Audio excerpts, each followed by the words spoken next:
വർഷങ്ങൾക്ക് മുമ്പ് ആലപ്പുഴയിലെ പുന്നമടക്കായലിൽ ഫിനിഷിംഗ് പോയിൻറ്റിൽ വെള്ളത്തിലിറങ്ങി നീന്താമായിരുന്നു. ഞാൻ നീന്തിയിട്ടുണ്ട് എൻ്റെ ഫാദറിനോടൊപ്പം.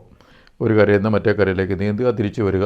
അപ്പോൾ നല്ല വെള്ളമായിരുന്നു, നീന്തുന്നതിന് വലിയ പ്രശ്നമില്ല. അതിനുശേഷം കുറേ കാലം കഴിഞ്ഞിട്ട് എൻ്റെ മോളുമായിട്ട് ഈ നമ്മുടെ ഹൗസ് ബോട്ടിൽ പോയിട്ട് ഏതെങ്കിലും ഈ വേമ്പനാട് കായലിൽ എവിടെയെങ്കിലുമൊക്കെ നടുക്ക് നിർത്തി ഞങ്ങൾ രണ്ടുപേരും കൂടെ വെള്ളത്തിലേക്ക് ഇറങ്ങും, കുളിക്കുമായിരുന്നു. വെള്ളം അത്ര കുഴപ്പമില്ല, താഴെ കുറേ ചേറ് അടിയിലുണ്ടെന്നുള്ളേ ഉള്ളൂ. അങ്ങോട്ട് പോയില്ലെങ്കിൽ കുളിക്കാവുന്ന വെള്ളമായിരുന്നു. ഇന്ന് പക്ഷേ അവസ്ഥ അങ്ങനെയാണോ? വേമ്പനാട് ലയിൽ നമുക്ക് കുളിക്കാൻ പറ്റില്ല, ദേഹം മുഴുവൻ ചൊറിയും. അതുപോലെ പുന്നമടക്കായലിൽ നമുക്ക് നീന്താൻ പറ്റില്ല, വെള്ളം അത്രമേൽ മോശമായി. നമ്മളിന്ന് വികസിത കേരളം, എല്ലാവരും വികസിതം ആകണം എന്നൊക്കെ നമ്മൾ പറയുന്നുണ്ട്. ഇപ്പോൾ ഇലക്ഷൻ സമയത്ത് 140 നിയോജക മണ്ഡലങ്ങളിലും 420ഓളം പ്രധാനപ്പെട്ട മത്സരാർത്ഥികളുണ്ട് 3 മുന്നണികളുടേതായിട്ട്. അപ്പോൾ ഈ 420 പേരും പറയുന്നത് വികസനം ഇവിടെ കൊണ്ടുവരും, ഈ നിയോജകമണ്ഡലത്തിൽ ഞാൻ ജയിച്ചാൽ വികസനം കൊണ്ടുവരും. അപ്പോൾ ഇവരോട് നിങ്ങൾ എന്ത് വികസനമാണ് കൊണ്ടുവരുന്നതെന്ന് ചോദിച്ചു കഴിഞ്ഞാൽ മിക്കവരും പറയുന്നത് റോഡ്, പാലം, കുടിവെള്ളം, ഇങ്ങനത്തെ കാര്യങ്ങളാണ്. അപ്പോൾ ഈ റോഡ്, പാലം എന്ന് പറയുന്നത് ഒരു വികസനമാണോ എന്ന് നമുക്ക് നോക്കാം. ഒരു പാലം എന്ന് പറയുന്നത് 2 കരയിലും ആളുകൾ താമസിക്കുന്നുണ്ടെങ്കിൽ അതിൻ്റെ ഇടയ്ക്ക് ഒരു വെള്ളത്തിൻ്റെ കനാലോ അല്ലെങ്കിൽ പുഴയോ ഉണ്ടെങ്കിൽ അതിന് കുറുകെ അങ്ങോട്ടും ഇങ്ങോട്ടും ആളുകൾക്ക് പോകാൻ വേണ്ടിയിട്ട് ഉണ്ടായിരുന്ന സാധനമാണ്. പണ്ടൊരു 100 വർഷം മുമ്പൊക്കെ അത് ചിലപ്പോൾ ഒന്ന് കടുത്ത വെള്ളമായിരിക്കും, അല്ലെങ്കിൽ മുള കൊണ്ടുള്ള ഒരു പാലമായിരിക്കും. കാരണം അന്ന് വാഹനങ്ങളില്ല, അന്ന് അത് മതിയായിരുന്നു. പിന്നീട് വാഹനങ്ങൾ എന്ന് പറയുന്നത് വന്നപ്പോഴത്തേക്കും വാഹനങ്ങൾ പോകത്തക്ക വിധത്തിലുള്ള ജങ്കാറുകൾ വന്നു ചില സ്ഥലങ്ങളിൽ. അതിനുശേഷം വീണ്ടും പാലങ്ങൾ പണിയുന്ന ടെക്നോളജി വന്നപ്പോഴത്തേക്കും കോൺക്രീറ്റ് പാലങ്ങൾ വന്നു, അല്ലെങ്കിൽ തൂക്കുപാലങ്ങൾ, അങ്ങനെ എന്തെങ്കിലുമൊക്കെ വന്നിട്ടുണ്ടാവും. അപ്പം ടെക്നോളജി അനുസരിച്ചാണ് ഈ മാറ്റങ്ങൾ വന്നത്. അപ്പോൾ ഒരു 100 വർഷം മുമ്പ് ഒരു പുഴയ്ക്ക് കുറുകെ ഇന്ന് കാണുന്നത് പോലുള്ള പാലങ്ങളന്ന് പലയിടത്തും ഇല്ല, വ്യാപകമായിട്ടില്ല. കാരണം അതിൻ്റെ ആവശ്യമില്ലായിരുന്നു. അപ്പോൾ ഇത് തന്നെയല്ല, അതിനുള്ള ടെക്നോളജിയും ഇല്ലായിരുന്നു. അടുത്ത കാലത്ത് തൃശ്ശൂരിലെ പുല്ലഴി എന്ന് പറയുന്ന സ്ഥലത്ത്, പുല്ലഴിയിൽ നിന്ന് അതിൻ്റെ അക്കരെയുള്ള തുരുത്ത് എന്നിടത്തേക്ക് പോകുന്നതിനോട് ചെറിയ വീതി കുറഞ്ഞൊരു പാലമുണ്ട്. നമ്മൾ ആ പാലത്തെ കൂടെ ഇപ്പോൾ ഒരു കാറ് പോകത്തില്ല.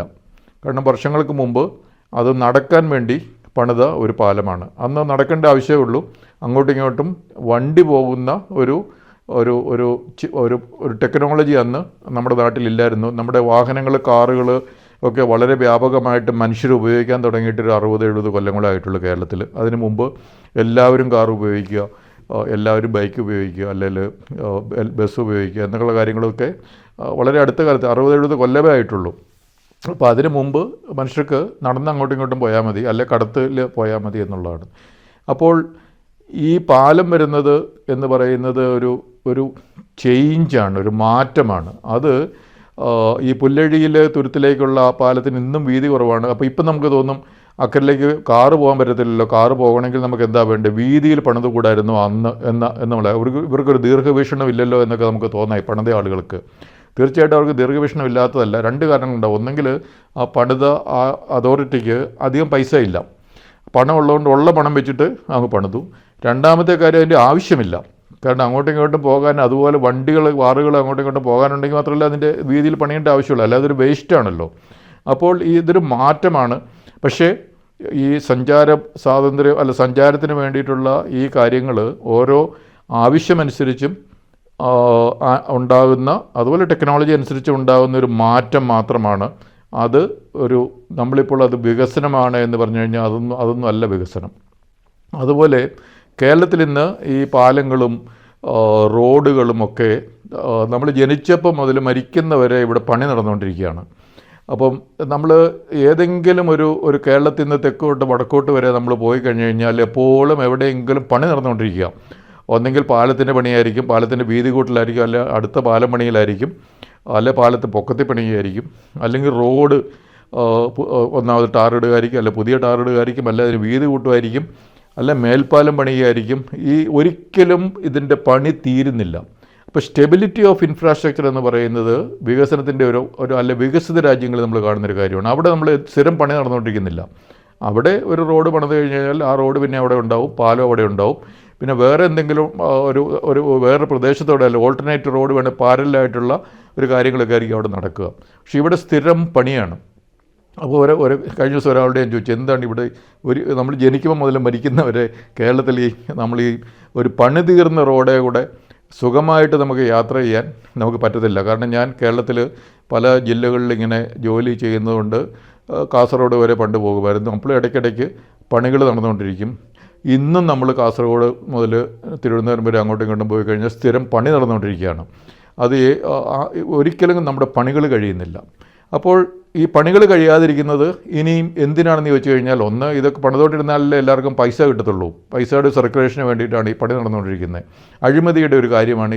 പണി തീർന്നു കഴിഞ്ഞാൽ പിന്നെ കരാറുകാർ എന്ത് ചെയ്യും, കരാറുകാരുടെ നിന്ന് പണം പിരിക്കുന്നവർ എന്ത് ചെയ്യും എന്നുള്ളൊരു കാര്യമുണ്ട്. അപ്പോൾ ഈ സ്റ്റെബിലിറ്റി ഓഫ് ഇൻഫ്രാസ്ട്രക്ചർ, സഞ്ചാര സ്വാതന്ത്ര്യത്തിന് വേണ്ടിയാണെങ്കിലും അത് ഒരു കാലത്ത് ഒന്നും തീരുന്നില്ല എന്നുള്ളത്. സ്ഥിരം പണികൾ നടന്നുകൊണ്ടിരിക്കുന്നു. ഒരാളുടെ ലൈഫ് ടൈമിൽ പണി തീർന്ന് ഒരിക്കലും ഇനി പണിയുണ്ടാത്ത സുഗമമായിട്ട് യാത്ര ചെയ്യാൻ നമുക്ക് കേരളത്തിൽ പറ്റുന്നില്ല. അപ്പോൾ നമ്മൾ വികസിതമല്ല. ഇപ്പോൾ ഈ വികാസം ഉണ്ടാവുമെന്ന് പറയുന്നവരൊക്കെ അങ്ങനെ ചിന്തിക്കുന്നുണ്ട്. സ്റ്റെബിലിറ്റി ഓഫ് റോഡ് ഇവിടെ ഉണ്ട്. ഇവിടെ നമ്മൾ ഇനി പണിയേണ്ട ഒരവസ്ഥയില്ല. പൂർണ്ണമായും പണി തീർന്ന, പിന്നെ അതൊരിക്കലും പൊളിയാത്ത പാലങ്ങളും നല്ല റോഡുകളുമാണ്. അല്ലാതെ നമ്മൾ പാലാരിവട്ടം പാലം പണിത് കഴിഞ്ഞിട്ട് 6 മാസം കഴിയുമ്പോൾ പൊളിഞ്ഞു വീഴുന്ന പാലങ്ങൾ പണിയുന്ന ഒരു കാര്യമല്ല ഒരു വികസനം എന്ന് പറയുന്നത്. പാലം തന്നെ ഒരു മാറ്റത്തിൻ്റെ, ടെക്നോളജിയുടെ ഒക്കെ ഒരു മാറ്റത്തിൻ്റെ കാര്യം തന്നെയാണ്. ഇനി ഈ സഞ്ചാര സൗകര്യം കഴിഞ്ഞിട്ട് അടുത്ത വേറൊരു വലിയ വികസന കാര്യമാണ് കുടിവെള്ള പദ്ധതികൾ. കേരളത്തിൽ കഴിഞ്ഞ ഒരു 40-50 കൊല്ലമായിട്ട് എത്ര കുടിവെള്ള പദ്ധതികളാണ് ഇവിടെ ഉണ്ട്. ആദ്യകാലത്ത് ഒരു പഞ്ചായത്ത് ടാപ്പുകൾ എന്ന് പറഞ്ഞിട്ട് 40-50 കൊല്ലം ഉണ്ടായിരുന്നു, പഞ്ചായത്ത് ടാപ്പ്. അപ്പോൾ ടാപ്പിൽ ഒരു കോമൺ ആയിട്ട് വെള്ളം കിട്ടും. അതിനുശേഷം വീണ്ടും എല്ലാ വീട്ടിലും വെള്ളം എത്തിക്കാനുള്ള പരിപാടികളായി. അത് ട്രൈബൽ കോളനികളൊക്കെ ഞാൻ വിജിലൻസ് ഇരുന്ന സമയത്ത് പോയി അന്വേഷിച്ചപ്പോൾ ഓവർഹെഡ് ടാങ്ക് ഉണ്ട്, ടാപ്പും ഇങ്ങനെ ഒരു കോമൺ ആയിട്ട് ഒരു ഊരിൽ കൊണ്ടുവന്ന് വെച്ചിട്ടുണ്ടാവും. പക്ഷേ അടിയിൽ താഴെ പൈപ്പ് ഉണ്ടാവില്ല, വെള്ളം ഒരിക്കലും വരില്ല. അപ്പോൾ മൊത്തം അഴിമതിയിൽ നിറഞ്ഞ, പണ്ട് നമ്മളൊരു പൈപ്പ് ഗംഗാധരൻ എന്ന് പറഞ്ഞിട്ട് ഒരാളെ, ഇങ്ങനെ ഒരു മന്ത്രിയായിരുന്ന ആൾ പൈപ്പ് വാങ്ങിച്ച് അതിലെ അഴിമതിയെപ്പറ്റി കേട്ടിട്ടുണ്ട്. അതിനുശേഷം മിക്കവാറും ഈ പൈപ്പ് വാങ്ങൽ, ഇത് പിന്നെ കുഴിക്കുക, ഇടുക, ഇത് ഏറ്റവും അഴിമതി നിറഞ്ഞ ഒരു മേഖലയാണ് ഈ കുടിവെള്ള പദ്ധതികൾ. അപ്പോൾ കുടിവെള്ള പദ്ധതികൾ കേരളത്തിൽ ഒരു കാലത്തും തീരുന്നില്ല. ഒരു പദ്ധതി കഴിഞ്ഞ് കഴിഞ്ഞാൽ വീണ്ടും ആ പൈപ്പ് മാറ്റിയിട്ട് വീണ്ടും കുറച്ചൊരു വീതിയുള്ള പൈപ്പ്, വണ്ണമുള്ള പൈപ്പ്, അല്ലെ ടെക്നോളജി മാറിയ പൈപ്പ് എന്നൊക്കെ പറഞ്ഞിട്ട് ഇങ്ങനെ ഇട്ടുകൊണ്ടിരിക്കും. ഇതിങ്ങനെ സ്ഥിരം നടന്നുകൊണ്ടിരിക്കുന്ന ഒരു പരിപാടിയാണ്. അത് നമ്മുടെ ജീവിതകാലത്ത് കുടിവെള്ള പദ്ധതികൾ തീരാൻ പോകുന്നില്ല. വീണ്ടും വീണ്ടും പദ്ധതികൾ വന്നുകൊണ്ടിരിക്കും. അത് വികസനമല്ല, അഴിമതിയാണ്. അപ്പോൾ എന്താണ് വികസനം? ഒന്ന്, ഈ വികസിത രാജ്യങ്ങൾ എന്ന് പറയുന്ന രാജ്യങ്ങളിലുള്ള ഒരവസ്ഥയാണല്ലോ നമ്മൾ വികസനമെന്ന് നോർമലി നമ്മുടെ ചിന്തയിൽ വരുന്നത്. ഓസ്ട്രേലിയയോ അല്ലെ സ്വിറ്റ്സർലൻഡോ അല്ലെങ്കിൽ നോർവേയോ ഡെൻമാർക്കോ ന്യൂസിലൻഡോ സിംഗപ്പൂർ, അവിടെ of course per capita income കൂടുതലായിരിക്കും. ക്വാളിറ്റി ഓഫ് ലൈഫ് അത് വളരെ നല്ലതായിരിക്കും. അതുപോലെ അവരുടെ ക്വാളിറ്റി ഓഫ് എൻവയോൺമെൻറ്റ് വളരെ നല്ലതായിരിക്കും. അതുപോലെ ഹാപ്പിനെസ് ഇൻഡെക്സിൽ അവിടുത്തെ മനുഷ്യർ, ആ പ്രദേശങ്ങൾ വളരെ മുമ്പിലായിരിക്കും. ക്വാളിറ്റി ഓഫ് ഗവേണൻസ് വളരെ, അതിന് 5-6 ഘടകങ്ങളുണ്ട്. ആ ഘടകങ്ങളിലെല്ലാം അവർ മുമ്പിലായിരിക്കും. അപ്പോൾ ഒരു വികസിത അല്ലെങ്കിൽ വികസിത പ്രദേശം, അതൊരു ഒരു MLAയുടെ അവിടെയുള്ള ഒരു അസംബ്ലി കോൺസ്റ്റിറ്റ്യുവൻസി ആയാലും, ഒരു പഞ്ചായത്തായാലും, ഒരു മുനിസിപ്പൽ കോർപ്പറേഷൻ ആയാലും ശരി, ആ പ്രദേശത്തെ മനുഷ്യർക്ക് ക്വാളിറ്റി ഓഫ് ലൈഫ് കൂടുന്നുണ്ടോ, അതുപോലെ അവിടുത്തെ ക്വാളിറ്റി ഓഫ് എൻവയോൺമെൻറ്റ് നന്നാവുന്നുണ്ടോ, അവിടുത്തെ മനുഷ്യരുടെ ഹാപ്പിനെസ് ഇൻഡെക്സ് കൂടുന്നുണ്ടോ, അവിടുത്തെ ക്വാളിറ്റി ഓഫ് ഗവേണൻസ്, അതിൻ്റെ 5-6 ഘടകങ്ങൾ അത് കൂടുന്നുണ്ടോ, ഈ ഒരു കാര്യങ്ങളൊക്കെ ശ്രദ്ധിച്ച് അതാണ് വികസനം എന്ന് നമ്മുടെ ഈ ഓരോ മണ്ഡലങ്ങളിലെയും 140 മണ്ഡലങ്ങളിലെയും സ്ഥാനാർത്ഥികൾ ജനങ്ങളോട് പറയുന്നുണ്ടോ? ജനങ്ങളോട് പറയുന്നത് പലപ്പോഴും ജനങ്ങൾക്ക് ഈ പറഞ്ഞതുപോലെ പാലവും കുടിവെള്ള പദ്ധതിയും റോഡും അല്ലെങ്കിൽ അങ്ങനത്തെ സ്കൂൾ കെട്ടിടം അല്ലെങ്കിൽ ആശുപത്രി കൊണ്ടുവരും എന്നൊക്കെ അല്ലാതെ, ആശുപത്രി കൂടുതലുണ്ടാകുന്നത് തീർച്ചയായിട്ടും വികസനമല്ല. കാരണം പനിയും അസുഖവും ഒക്കെ കൂടിയതുകൊണ്ടാണ് കൂടുതൽ ആശുപത്രി ഉണ്ടാകേണ്ടി വരുന്നത്. അത് വികസനമല്ല. ലോക നിലവാരത്തിലുള്ള ഒരു യൂണിവേഴ്സിറ്റി നമുക്ക് കേരളത്തിലുണ്ടോ? ലോക നിലവാരത്തിലുള്ള ഒരു ആശുപത്രി നമുക്ക് കേരളത്തിലുണ്ടോ? ഉണ്ടെങ്കിൽ നമ്മുടെ മുഖ്യമന്ത്രിക്ക് ചികിത്സിക്കാൻ അമേരിക്കയ്ക്ക് പോകേണ്ടി വരത്തില്ലല്ലോ. അപ്പോൾ തീർച്ചയായിട്ടും അമേരിക്കൻ നിലവാരത്തിലുള്ള ഒരു ആശുപത്രി കേരളത്തിൽ ഇല്ലാത്തതുകൊണ്ടാണ് നമ്മുടെ മുഖ്യമന്ത്രിക്ക് തന്നെ ചികിത്സിക്കാൻ അമേരിക്കയ്ക്ക് പോകേണ്ട ഒരു അവസ്ഥ. അപ്പോൾ ലോക നിലവാരത്തിലുള്ള ആശുപത്രി ഇവിടെ ഇല്ല എന്ന് മുഖ്യമന്ത്രി തന്നെ പറയുന്നു, മുഖ്യമന്ത്രി തന്നെ കാണിച്ചു തരുന്നു. ലോക നിലവാരത്തിലുള്ള യൂണിവേഴ്സിറ്റികളുണ്ടെങ്കിൽ നമ്മുടെ പല മന്ത്രിമാരുടെയും നേതാക്കന്മാരുടെയും മക്കളൊക്കെ ഇങ്ങനെ ജർമ്മനിയിലും യു കെയിലും അമേരിക്കയിലും പഠിക്കാൻ പോകേണ്ട അവസ്ഥയില്ലല്ലോ, ഇവിടെ തന്നെ അവർക്ക് പഠിക്കാമല്ലോ. ലോക നിലവാരത്തിലുള്ളൊരു ഒരു ഒരു ഗവേഷണ ഇൻസ്റ്റിറ്റ്യൂട്ട്, മാക്സ് പ്ലാങ്ക് ഇൻസ്റ്റിറ്റ്യൂട്ട് പോലെയുള്ളത് ഇവിടെ ഉണ്ടോ? അപ്പോൾ നമ്മൾ ഈ വികസനമെന്ന് പറയുന്നത് ഈ പാലവും റോഡും കുടിവെള്ളവും അതൊക്കെ വളരെ വളരെ ബേസിക്കായിട്ടുള്ള കാര്യങ്ങളാണ്.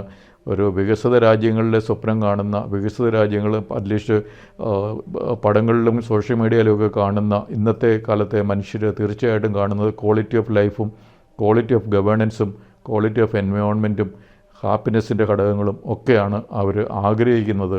അപ്പോൾ നമുക്ക് ഓരോ നിയോജകമണ്ഡലങ്ങളിലും ഈ പറഞ്ഞ കാര്യങ്ങൾ, യഥാർത്ഥ വികസനം എന്താണ് എന്ന് അറിവുള്ള, അത് നേടിത്തരാൻ പ്രാപ്തിയും കഴിവും വിവരവും വിദ്യാഭ്യാസവും ഒക്കെയുള്ള ആളുകൾക്ക് വോട്ട് ചെയ്താൽ അറ്റ്ലീസ്റ്റ് അവർക്ക് നമുക്ക് ആ ഒരു വികസനത്തിലേക്ക് പടിപടിയായിട്ട് മുന്നേറാൻ തീർച്ചയായിട്ടും പറ്റും.